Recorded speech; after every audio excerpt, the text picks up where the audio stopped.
Hey, everybody, and welcome to this week's episode of Your Freedom Unlimited with me, Jen Ramsey. This week, I have an extra special episode for you because this week I'm interviewing my dad, Lex Shepherd. So, Dad, welcome to the show. Thank you, Jen. It's lovely to have you here, and I'm so grateful for your time. That's okay, love. I'll enjoy this very much. I know, I'm looking forward to it as well. So, Dad, what I do on the podcast is we always start with asking you to share some of your life story, to wind back right to the beginning. And as I said earlier, you're 87, so you've seen a fair bit of life. So I wonder if you can just wind back to the beginning and tell us a little bit of your life story. All right. Well, I was born in Western Queensland, and where my father managed sheep properties. Unfortunately, my mother died when I was 4 and my father when I was 12. So I had an interrupted childhood in that respect. My father had been a return man from the First World War, 3.5 years on the Western Front. And so a part of his death, I won't go into details, but it was concerning that period of his life when he was during the war. But anyway, we grew up there in Western Queensland. I was at an early age, my brother, an elder brother and I, 18 months, we went to an orphanage for a few years. The only way Dad could handle us, having 4 children and mother suddenly dying, and she died for an oversight from the hospital, was really why she died at 37 years of age. And so we went to an orphanage for a while at Corinda in Brisbane, 3.5 years, and we had a part of that 3.5 years, 4 years, whatever, was spent down at Killarney on the Darling Downs. My brother and I were close in age, but not like a lot of brothers. We weren't particularly really good friends, but nevertheless, we got on okay. And then I came back, and Dad, of course, being I'm a legacy product. I went through boarding school in Charters Towers, and it was a very fortunate thing that Dad was a legacy person, or I was a legacy person.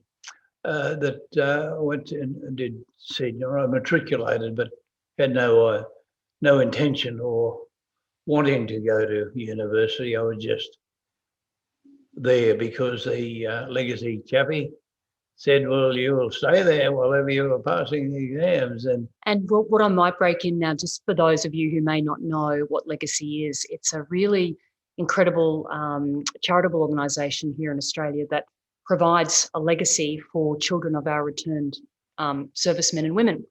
And they're still operating to this day. But it was thanks to Legacy and thanks to my grandfather's incredible contribution to our society, to our Australian society, that Dad was then able to receive support. So when my grandfather passed away, Dad was then able to be provided with basically an educational scholarship, wasn't it, Dad? It was. To get that great education. Yes. And I know Mum always said she thought that was just a fantastic legacy of my grandfather to you. Yes, it was indeed. And looking back now, you take things for granted when you're young, but it really was a boon. There is the old saying, education is no burden, and that's quite a fact.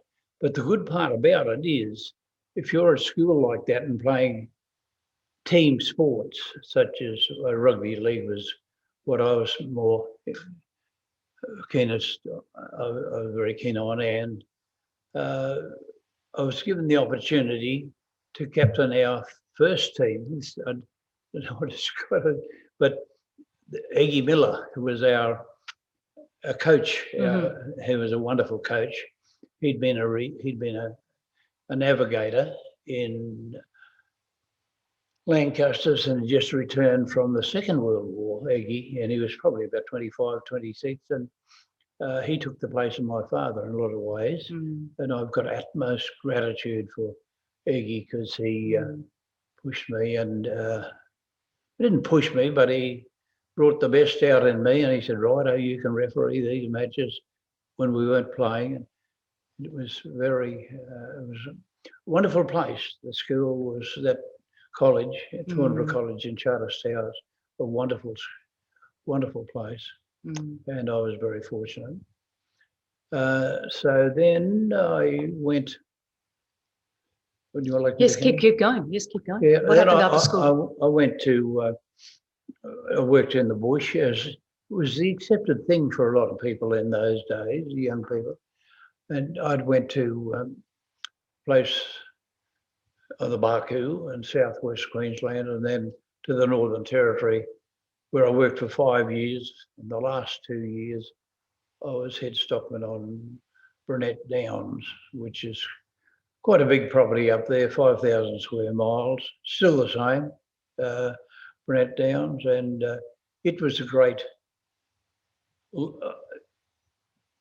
period of learning in my life, because it was Aboriginal stockmen predominantly in the cattle camp, and a couple of young white fellows who are still, they were a bit younger than I was, 23, 24, the 2 years I ran a cattle camp at Burnett, and I still keep in touch with those two fellows. They're down here in Queensland now. And the Aboriginals particularly, they were very, very good. We talk about trust, and that's about all I can say. You treat them well, and they treat you well, and they trust you, and like a little bit like children. Anyway, so I worked there for 2 years. Wasn't paid a lot of money in those days. The King Ranch eventually bought Burnett Downs. They doubled the head stockman's wages just as soon as they took over. They said, these guys are being robbed.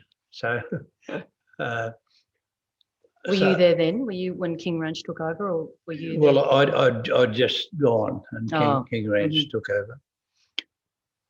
I came back into Queensland and managed a property there for a few years. I was very wrapped up with picnic racehorses in those days. It was a 10 stone 7 minimum, which means people of my build, I could starve quite a lot, and I could still ride with a pad, a jockey pad, still ride a 10 stone 7, which is something I can't do now, of course.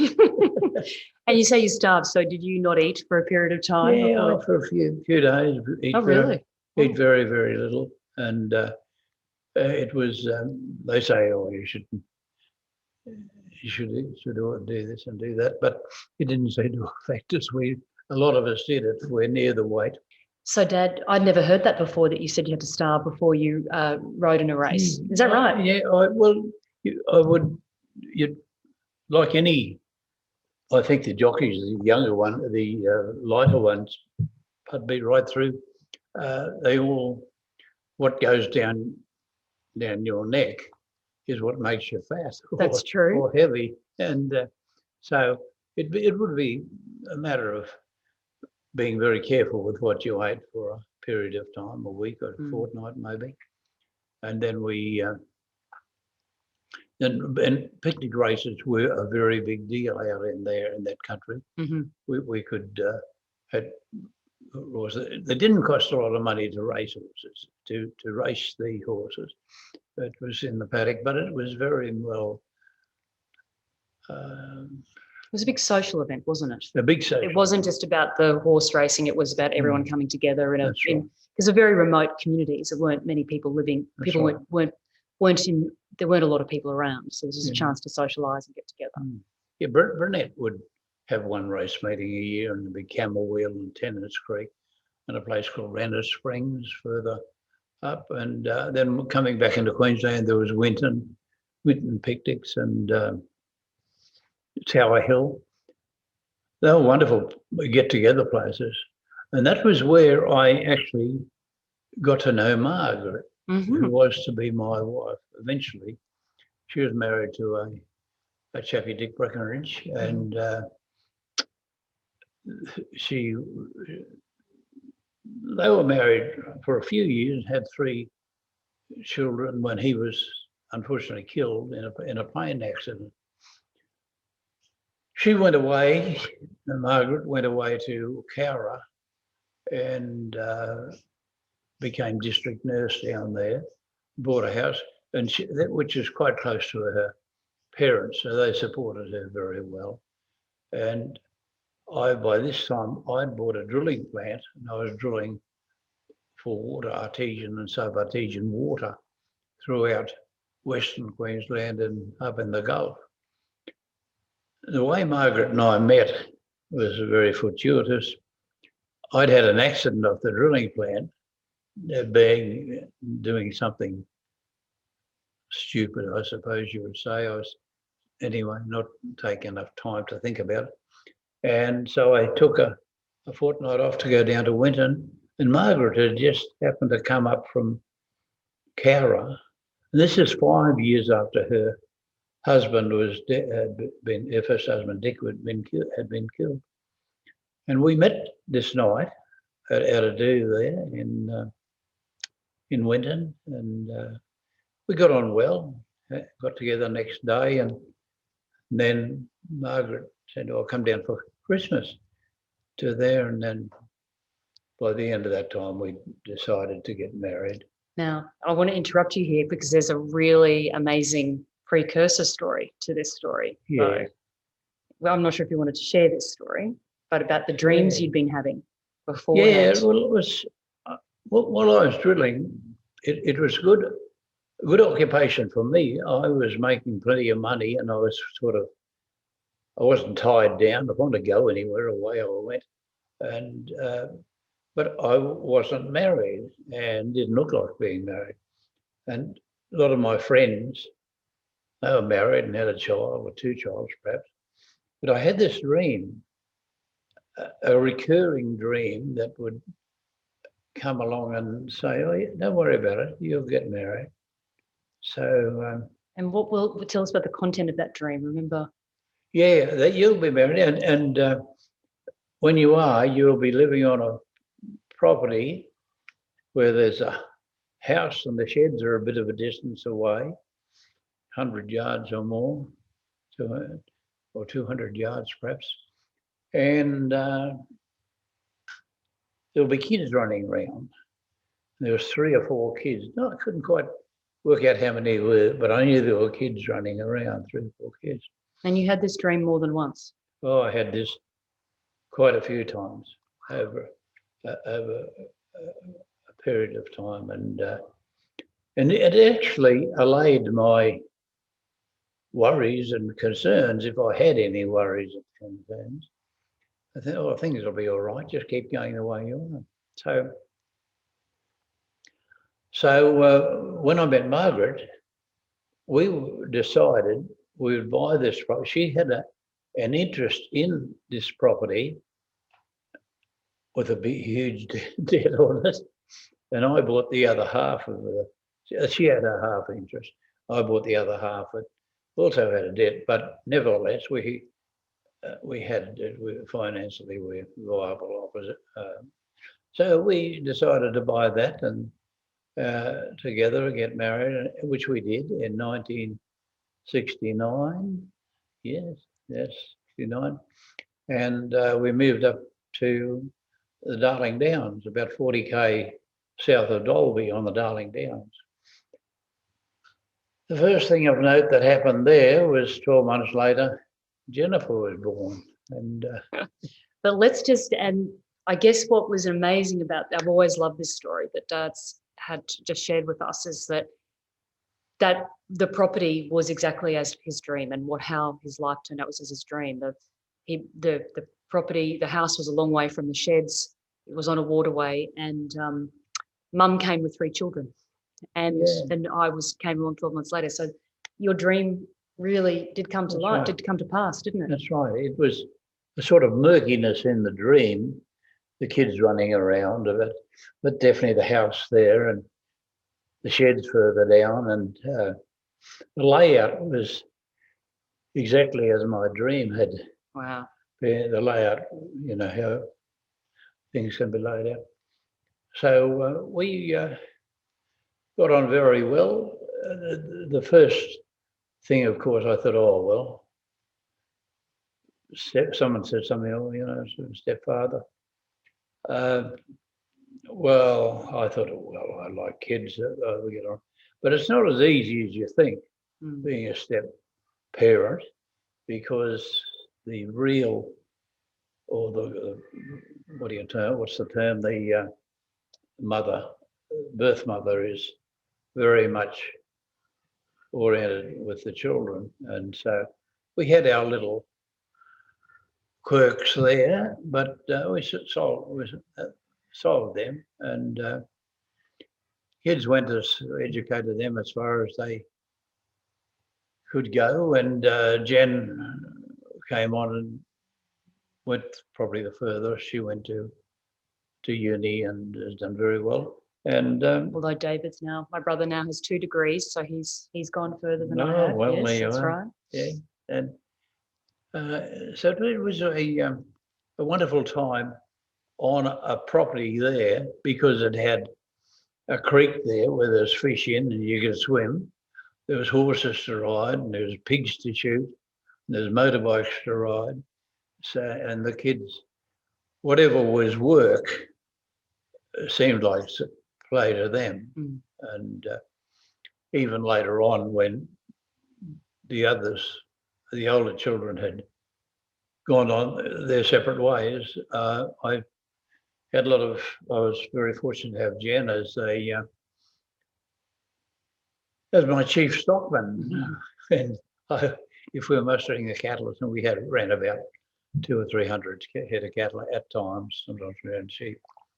And I'd get Jen, I'd wait till Saturday morning or a holiday time, and she was very useful. So we had a lot of fun, didn't we? Had a lot of fun. Yeah, we did indeed. Rode a lot of horses, and Dad and I spent a lot of really beautiful time together in nature, but working with the sheep or the cattle and having a great time. It was a wonderful childhood. It was, yeah, it was good.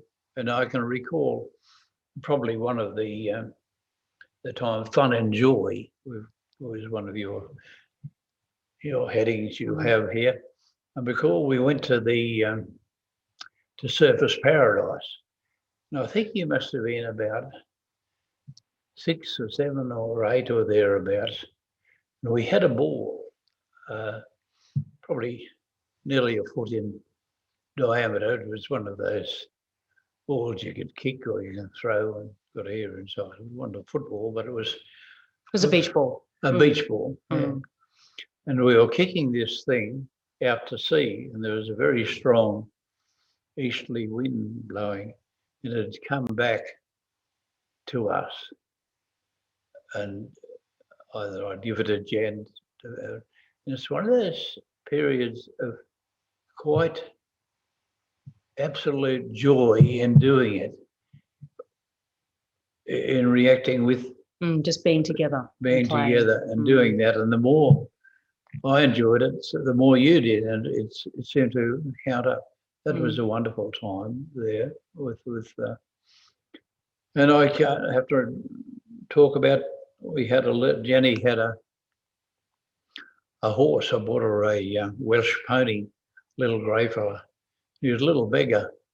He didn't buck, but he would take off and put her in a tree at one stage. But always she was very determined. No, he'd be right on with him. So I used to ride him a little bit, but I didn't. But Jenny say, "Oh, you're too heavy for him. You're hurting him." So I eventually put a curb bit on him and steadied him up. And one day you had him at Pony Club, and he got by the end of the day, he was quite worn out. And from then on, you had no problems with him. Right. He was just very strong, wasn't he? He did. There's one afternoon I remember he did run me. He took off and ran me under that crabapple tree, and he was quite determined to be really naughty that day. So it wasn't great.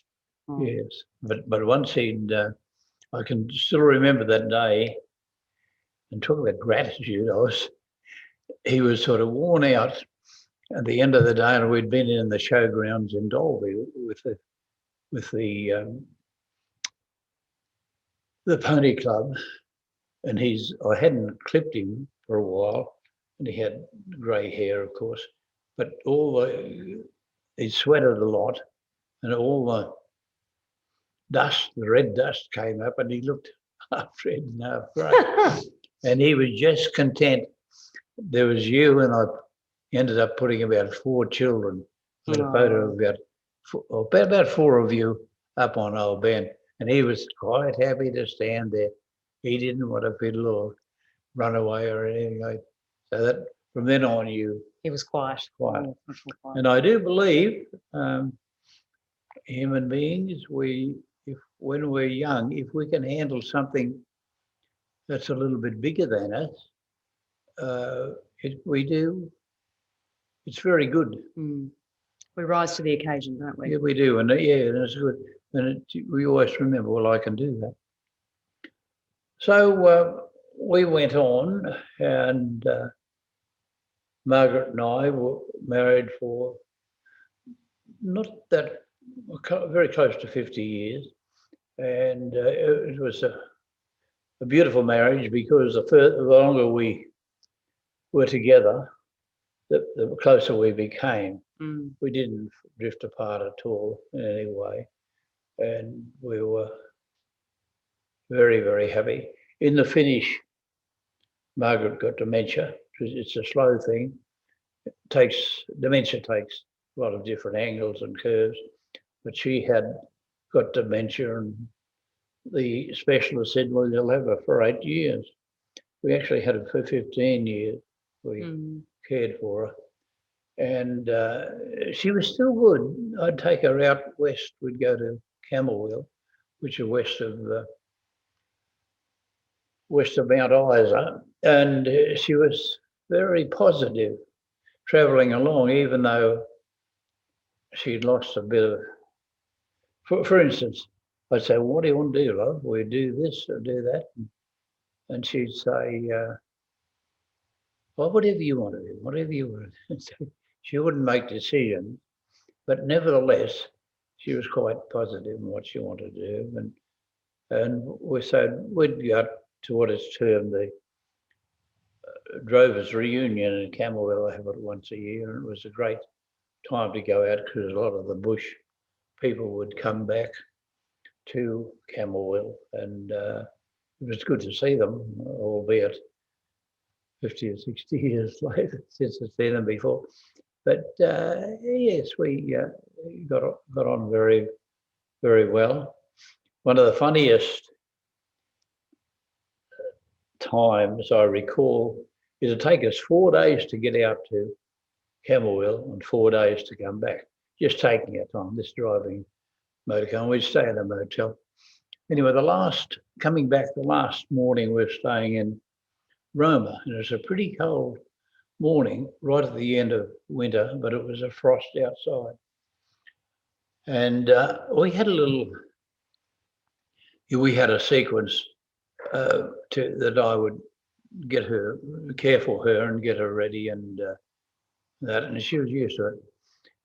But prior to this, in my very young days, an old fella in the bush used to, on a cold morning, would say, by gosh, I wouldn't like to be out with only a hat and spurs on today. So this morning we had a shower, a warm shower. I'm sorting the clothes out, and Margaret's waiting there to get for me to organise her clothes. And I knew she was cold just by she says, you know, bright and breeze, and I knew what she was saying. I said, love, put your hat and spurs on, it'll keep you well warm. And she said, she didn't answer me. I turned around, and she got a hat on, nothing else, a hat on. And she said, I can't find my spurs. Oh. So it's one of those little humorous things, and I thought it was very funny. And she said, but we continued. We did well with our property. Then we sold that, and bought another house in town. Actually, our accountant bought our property. He liked it and had ideas of cutting it up, subdividing, as those accountants got all the money. They know what they're doing with money. Mm-hmm. So Mark and I lived in Dalby for 10 years. And then we did quite a few things there. You know, U3, University of Third Age was just starting in those days. One of the ladies who I knew pretty well said, "Oh, would you consider being president of the U3A?" And I said, "Oh, I'm not putting anyone else's nose down, John." "Oh, yes, I'll do it." So I did, and I said, "You're not putting me in for my good looks." She said, "No, we want some men in it." There's a lot of women. So we altered we started things like indoor bowls and table tennis. We got them in. We double the numbers in the organisation in 12 months, and getting these people there, and that was good. Then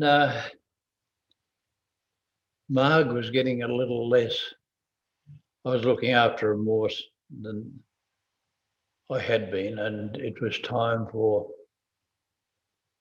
us to make a move, and the girls suggested we come over to the coast, which we did. So we came over to Butterham and bought a house there, and we've had 10 years there too, or close to 10 years.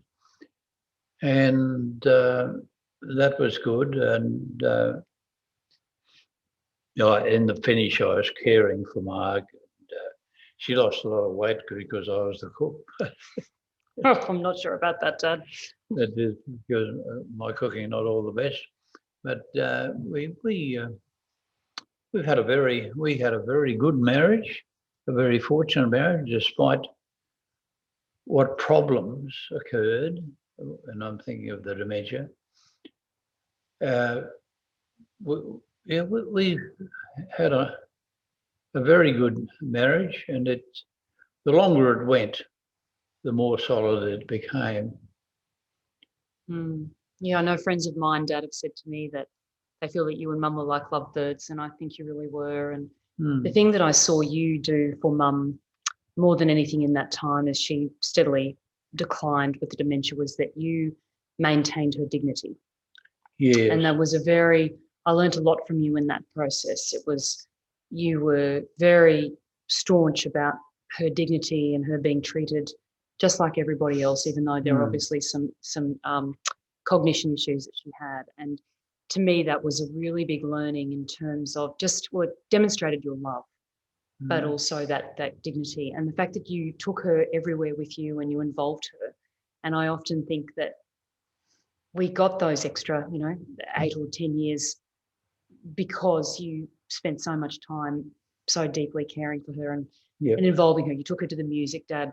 What Dad hasn't talked about when he was president of U3A, he also took creative writing classes, and that he also did a lot of singing and formed music groups. And I think the music made a huge difference for Mum, because I remember her still tapping, still tapping her fingers to music, even in the last 6 months before she passed away. Yes. Last year. So, she had that great love of music that you both shared.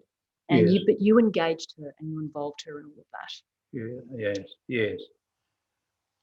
Well, it was, and it was something she responded to what I wanted from her, and she responded. So that was the good thing about it. She was always very positive. You're right. Yes. You're exactly right. The other thing you haven't shared with us, that I will share now, and then I'm going to ask you a couple of other questions, is that you wrote 2 books. Yeah, I wrote 2 books. Can you tell us a bit about those? Yeah, well, we're on the farm, and it got very, very dry, a drought. And all I was doing at that time, we had sheep at that time, and more so than cattle.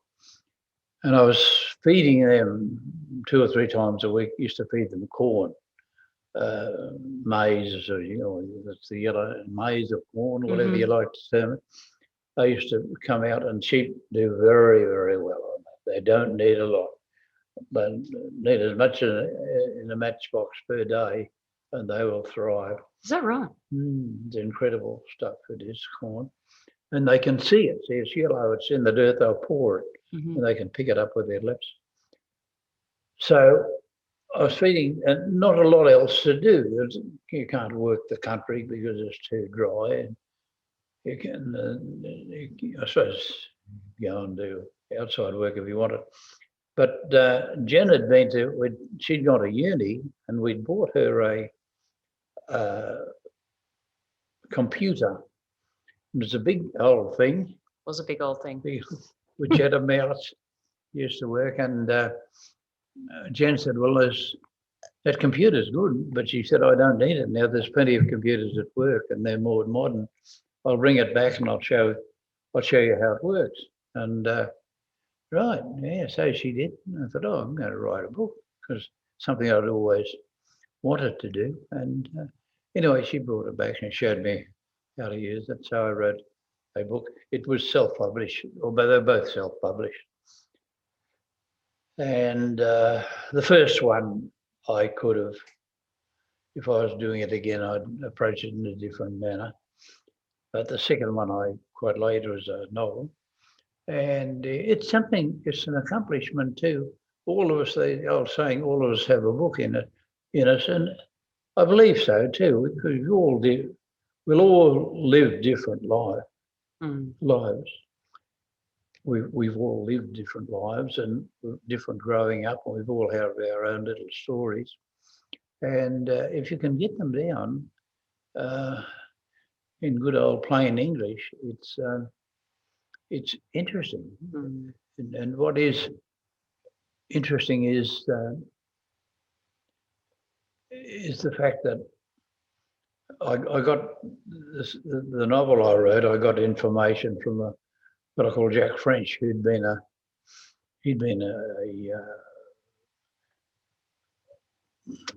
member of a Lancaster crew, and they got shot down, but they were forced down over Holland. And, wow! This is in World War II. In World War II, and then they had old Adolf, and they were guests of old Adolf for 2 years, I think, 18 months or something like that. And it wasn't easy for them, but I did get all the nitty-gritty of it from Jack French, every little detail. He had a marvellous memory, old Jack, and he told me all about it, so I thought it made a good story. And I have a younger brother who's, when I gave him a copy of the book. I said, here you go. He read about 3. He said, if you're going to write a book, he said, you've got to depict the characters and do this, blah, blah, blah, do this and that. I said, keep reading. And I didn't see him for about 6 months. By gosh, he said, that book, he said, if he finished, I couldn't put it down. Oh, there you go. Toughest critic, Dad, is your brother. And he's a very harsh critic. So that was the story of the books. It was more or less something to do to take my mind off the drought. And it's not good to be living with an author, let's put it that way, because you're writing your book and you're taking your time, and then you go to your partner, your wife, or whatever, and they want to talk about something else, and your mind is still back in the book. I think you wouldn't be on your own. I think a few authors would say that. That's right. Yeah, and so you've got to be able to switch off and switch on. And, but I always do remember that, Dad, that you use that time really productively, and it could have been. I mean, drought is a terrible thing, and it's something that we encounter in Australia too much on our properties, and it's very hard for our folk living on the farms. So it was wonderful that you were able to. I remember you did a lot of furniture up as well at that when you wrote the first book.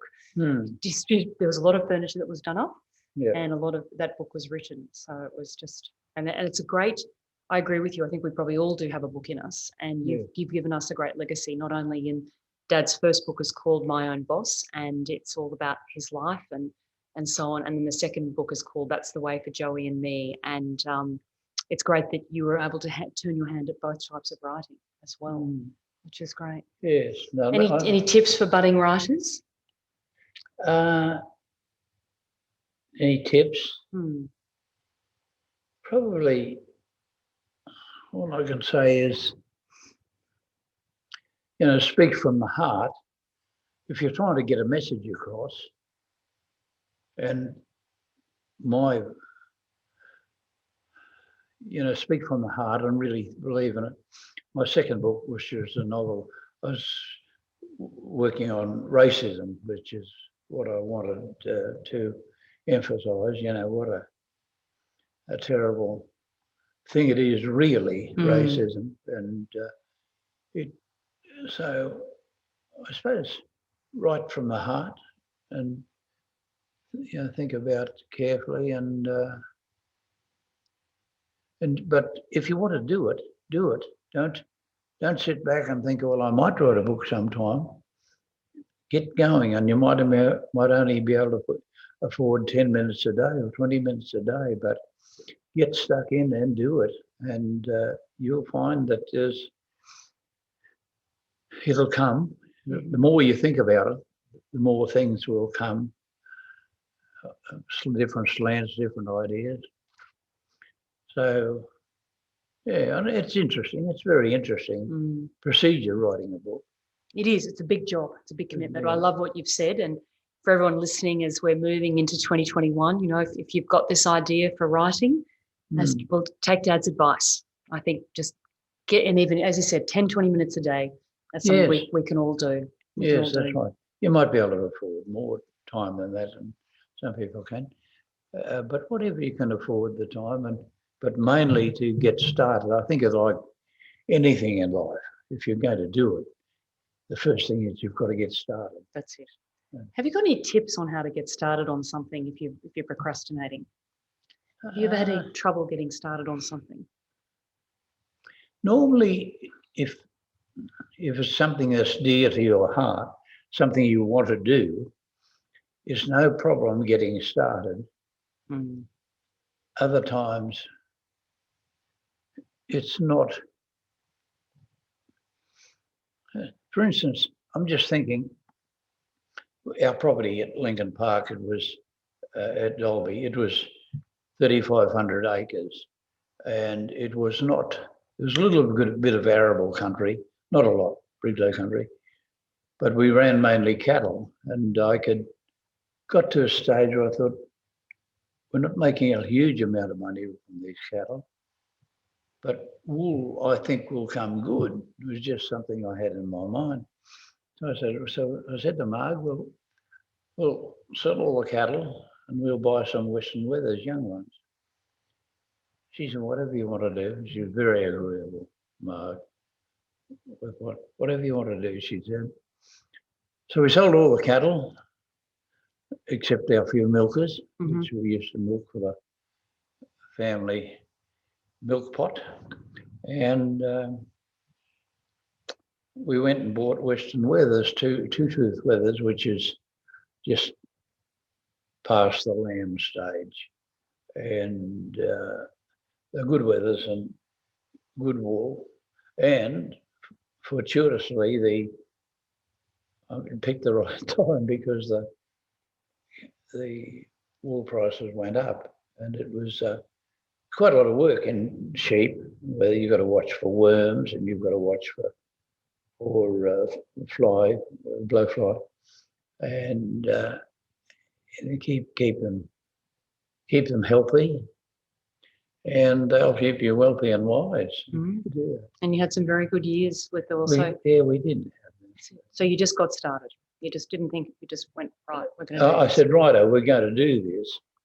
And it was something I wanted to do. It was quite a big decision to sell cattle, which in the truthfully cattle we had Hereford Santa Gertrudis cross. They were very good cattle. and nearly it's like drawing your eye teeth to have to sell these Oh, really? beautiful cattle. But I thought, well, if we're going to do it, we'll do this. So we did, and it was also very good in a family concern because we had a little shearing shed, 3 shearers. I could do the classing and the pressing. I bought a press, an automatic press. And we'd get kids out from the college. They were glad to have places to send their Practical children. work experience. Yeah, exactly, work experience. And it was very good for Marg because she felt, and she was an exceptionally good cook. And I said, well, we'll provide a midday meal for the shearers. And it's not, it didn't provide, it wasn't a monetary thing with us, it was just for goodwill. Goodwill to the shearers appreciated. And they'd get a hot meal every day. They didn't have to bring sandwiches out or something like that. And Marg's had a sister-in-law from her first marriage, Anne, who used to come up. Yeah. And they were good mates. Annie was a nurse and a good nurse, but she did have a little bit of a drink problem. And she was able to come up there and to the farm with us, and she'd buck in and help, and they'd get on very, very well. So it was good for her to do that. Yeah, they had a great time together, didn't they? They did, yes. They really did. Great teamwork. And it was a very successful time, wasn't it? It was. It was a successful time. We'd work our. It was, we worked hard. I could class the wool, which is, if you class the wool, you put it into different lines. And with an owner classer nowadays, there is one main line. And I'd had a press, which I'd bought for $5,000. It was self-pinning automatic press. And I'd have it just alongside me, and I could press all day. The wool and the other oddments, say 3B, which is, of course, the wool would go elsewhere, and fleeces that weren't suitable, and pieces and bits and skirtings. So it was good for the kids from the college who'd come in. I was very good friends with the 2IC from the college who organised the boys coming out. He was a heck of a good bloke. He'd been out west, Long Beach way. We talked the same language, and he was a very nice guy, and we could. So all in all, that was a wonderful time. And even that neighbour we had, Meacham, Steve and Marilyn Meacham, and they were a good couple. Particularly Marilyn was a good worker, and Steve, I said to Steve, do you want someone else in the shed, as shed hand? Yeah, and Steve said, yeah, right. So he came over for one day, and he said that evening, this was Monday evening the first time, he said, do you mind if I if Marilyn comes over tomorrow?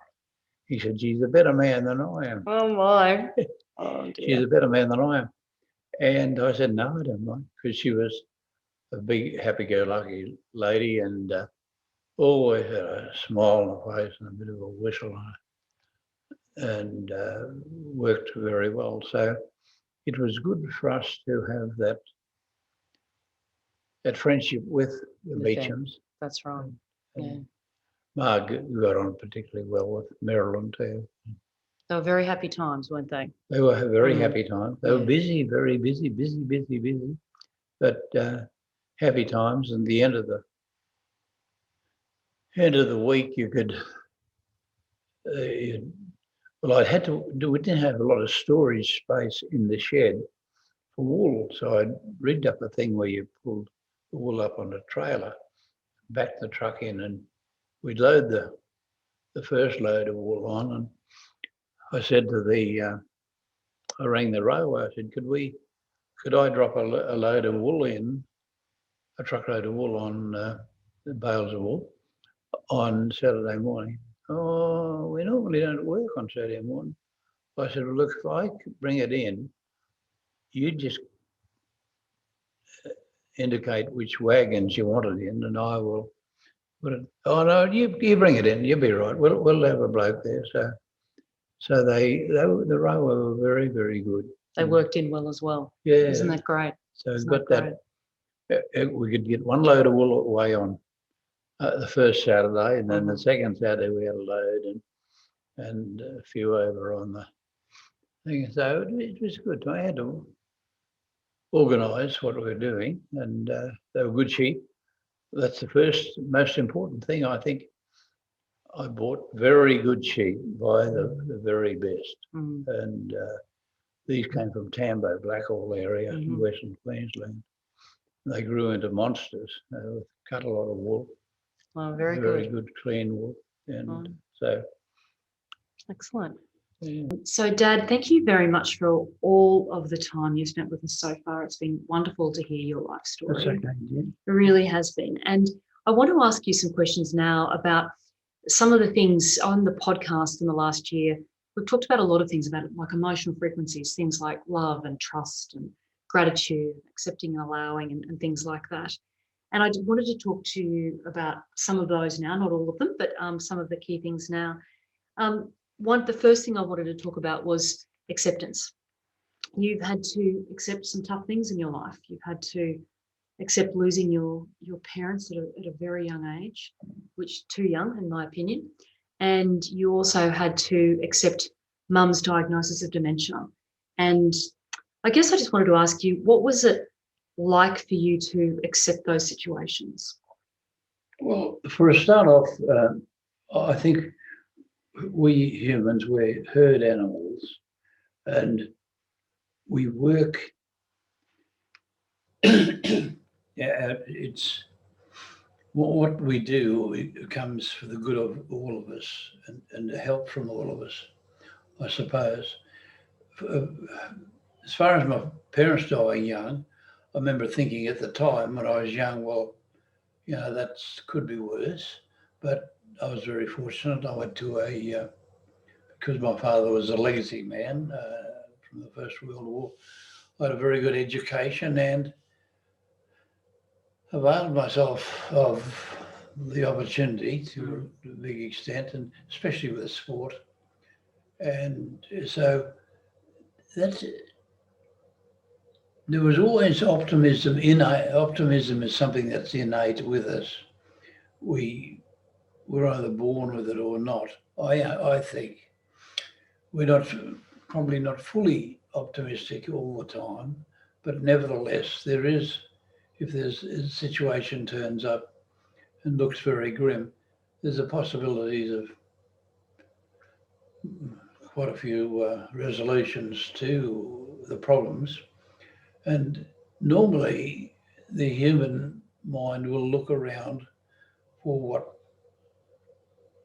what is the best solution to the problem. And I suppose that's where it always came with me. And as far as my parents dying, I thought, well, there are others, there's other people who have their parents die, and they also have dreadful types of illness, which I didn't have. I was very healthy and able to do sport and what have you. With the other question was, I read about accepting Marg's, the dementia. When that came on, dementia comes on very slowly with people. And I was fortunate in this way that Marg, although she lost the ability to communicate, her mind was still quite good and she was still very positive in the way she thought. She was. And so that helped me. And you go from one situation to the next. Although it's gradually going backwards, looking at hindsight, you say, oh, she slipped from A to B to A, going backwards. Nevertheless, there are people in your life who are helpful, but you also see the good things, and you're having despite the fact that a person has dementia, there's still a lot of good things happen in life, and you're happy. The happiness and joy is something that you can still get from a person, even though they're incapacitated in that way. Dad, such wise words, and you've been such a teacher for me in that space in terms of optimism and looking at the best in things and looking for the best in a situation. And you're right, and I always think with the way that you so beautifully cared for Mum, and you maintained her dignity, and really always you're very staunch in looking after her, but also staunch in maintaining her dignity around others. But you're right, we had some good times, and it was about looking for the joy and the goodness in the difficult situations. I often think, you and I've often said, well, we got the upside of the downside in many ways, didn't we? We did indeed. I mean, when we first saw the specialist in Brisbane, when we realised there was problems, he said, "Oh well, you'll have Margaret for 8 years." We had her for 15 years, and that was simply because we cared for her, and she had, despite the dementia, she had something to look forward to from day to day, from week to week, from month to month. And so it's not all doom and gloom by any means. If a person has dementia, mind you, we're very fortunate. Margaret, nature didn't change. She was good to look after, a happy person, and appreciated what was being done for her. She couldn't probably tell you what in so many words, but it was quite apparent that she appreciated what what we did for her. It was. I agree with you, and you're right, Dad. She was very grateful and always very aware of how the fact that she was being looked after and how much love was around her. I think she was very well aware of that, and I think you also played a great role in terms of always taking her to places and including her, and the music and the music groups and all the music that you did, I think played a huge role in keeping her engaged, and you're right, having something to look forward to. And it's interesting, that comment you made earlier about optimism. Is it something you're born with? I mean, I'm hopeful that perhaps for those listening who may not always feel so optimistic, it is something I feel too you can learn, you can start to practice, and you can start to bring into your life some more as well. Yes, it is. Optimism, and I go back to the fact I say we're herd animals, human beings, and if we do something good, for instance, if you give somebody 20 cents, they can either say, "Thank you very much," or they can say, "Oh, it's true, I should have had 40 cents. The earlier part of that is what will bring you, will keep you happy. If someone says, "Oh, I'm happy to get 20 cents," you'll say, "Good, I'll keep doing that." And you are grateful for receiving recognition for what you've done. But if someone says, "Oh no, I should have 40 cents and you're a mingy so-and-so,"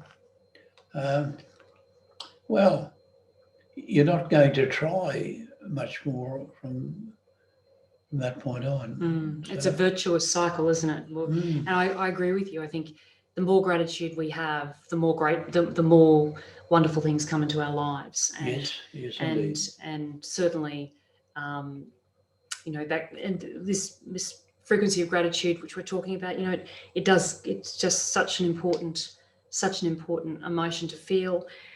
So, Dad, what are you most grateful for in your life? Oh, probably just the fact that fact that so many people have helped me in life, and I've been given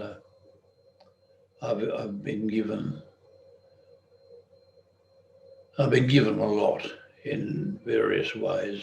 Well, I won't go into the details, but there's heaps and heaps and things from different people. A lot of times you're given something very simple. You might meet a stranger and they'll give you a word of encouragement, and it doesn't seem a lot of the time, but it bucks you along on your way. And no, I'm very grateful for the fact that I've had a good marriage and had a good family. Dad, one of the things that I think goes with what we've been talking about is this idea of resilience. And resilience is something we're hearing a lot about. It's a word that's been used a lot in Australia in recent years. You know, we've had bushfires and floods and all sorts of things. And, you know, COVID-19 certainly has called on us to be resilient. And I think your generation is very famous for being resilient. You know, you were a child in the Great Depression, you know, parents in the First World War. You've seen a lot in your lives. You worked a lot in very tough conditions yourself, and you know, most in your generation are exactly the same, having worked very hard and worked very hard to create a life for yourself. But so I guess with that in mind, what advice do you have for people now coping in tough times? You know, for what advice do you have for how to cope with difficult times? Well, that is the older you get, the more resilient you become, because you do realise that there is an end to all the bad parts, and it will become good. So all I can really advise is to be optimistic, and probably one of the good things is not to think about yourself. Mm-hmm. A good indication of mine is a friend of mine came from England. She was quite an attractive girl, 18 or 19, had quite work, but she suffered from depression and didn't know what to do with it, with her life and what was going. She went and saw a doctor, and he said, "You go and work in a soup kitchen for a month. That's all I'm telling you to do." So she went and worked in the soup kitchen, and she saw all these poor fellows who were much worse than her. And she suddenly realised, well, I'm not so bad. And that's what it is in life. If we look around, compared to a lot of others, we are very, very fortunate people. Here in Australia particularly, I think we've got a wonderful country and wonderful people. But to be resilient, the older you get, you will become more resilient and more determined to live, or to get over the bad times and to get back onto the good times, I suppose. That's great advice. So you make me think of that saying, "This too shall pass." Indeed. And that's certainly one that's got me through a couple of difficult times when I and you're right, as you get older, it does get a little bit easier, but it's that looking ahead. And actually, I'm remembering back when you had, because one thing we haven't talked about on the interview was when you had your very bad heart attack and big operation to get over that. And I remember at the time you had the operation, the heart attack and the operation in October. And I remember at the time you saying to me, well, I'm going to look forward to Christmas now. I'm going to focus on that. And that looking forward, it's a very good technique, isn't it? It is. In that case, I asked a few fellas who'd had a similar operation. I said, how long did it take to get over it? And one was Joe, my brother-in-law, who lives in New South Wales. He said, 3 months, 4 months. So I said to myself, well, February, I'm going to be over this. And that was the thing to look forward to. And there were a few hassles along the line, but February, it was over. That the whole situation was over. I probably wasn't as healthy as I healthy as a 20-year-old, but nevertheless, I was swanning along quite nicely. Yes, you were. You did incredibly well. So that's great advice. I love that. And then, Dad, my final, I guess one of the other things we've talked about a lot on the podcast is about love. And you've had a life with a lot of love in it. Yes. And as you said, you're very grateful. And there's a saying, love makes the world go round. Why do you think love is so important to us? I think I get back to this herd mentality I talk about. Human beings, we are a herd animal, and we survive on love. One of the most pleasant things I've done in my life is sing a duet with a female. There are 3 occasions. We didn't rise to heights of Frank Sinatra or anyone else, but nevertheless, it's a wonderful situation. If you can get in and sing with another person who you like, who you get on well with, and you both are making allowances for the others for the good of the final outcome. It's like a sport, a team. I talk about herd mentality. A sports team, you all work together to win the football game or the cricket game, and it's similar with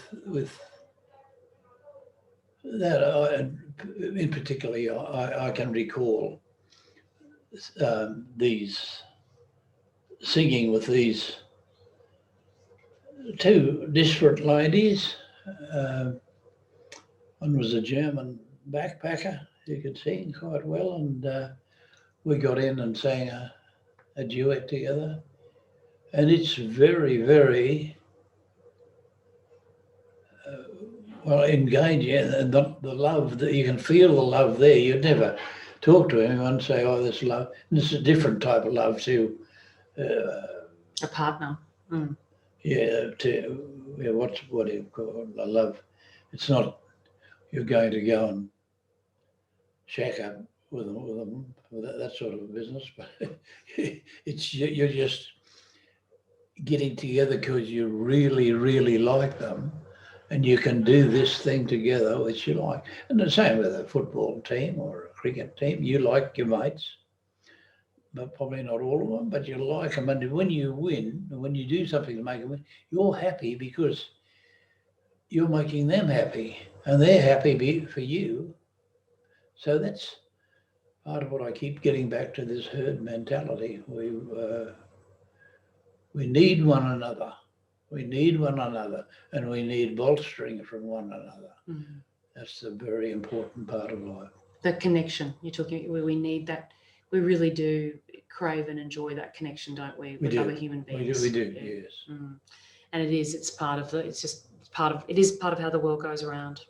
Dad, you've had a very fortunate and successful life full of lots of love and certainly lots of adventures. You've raised a family, you've run a successful farm business, you've written books, you're an accomplished musician and poet, you've, led community groups and put together groups of singers and all sorts of things. You've looked after Mum in what was incredibly difficult circumstances, and even now you're learning art and you're still leading people in song and music here in your home. So what advice do you have for us, for those of us, who've still got a little bit younger and have still got some way to go? What advice do you have? The most important thing is to keep active, not only physically, but your mind active, interact with others, and you give in whatever way you can give, whether it's singing or music or whatever,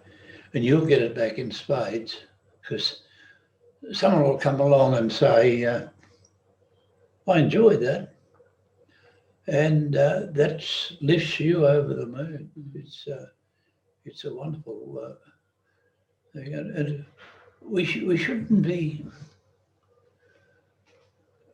shouldn't hesitate to compliment others if they've helped us, entertained us, and been good to us, we should say thank you. You know, we enjoyed that, because that love, and there's different types of love. The Greeks said there's 6 different types. I forget what they are now, but 6 different types of love. But certainly love makes the world go round, and it'll make you feel good, and your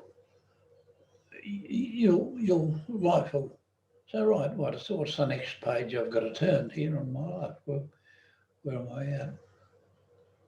Beautiful, Dad. Thank you. Thank you so much. And it's that giving and receiving, and that beautiful creativity and connection you can have with others through all sorts of different elements of your life. So with that creativity, I was wondering, would you play for us a little bit of music to take us out? Is that the harmonica you'd like to use? I think that one will work, Jen. Yeah. Great.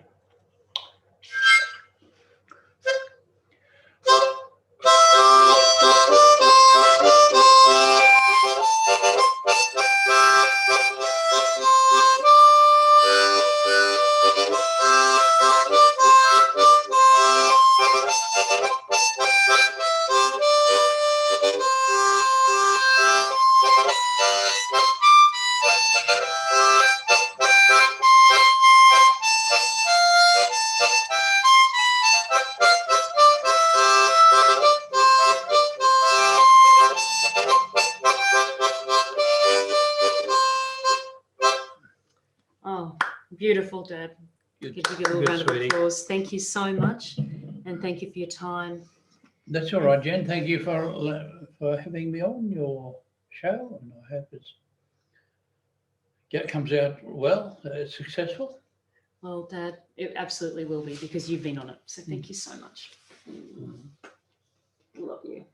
That's all right.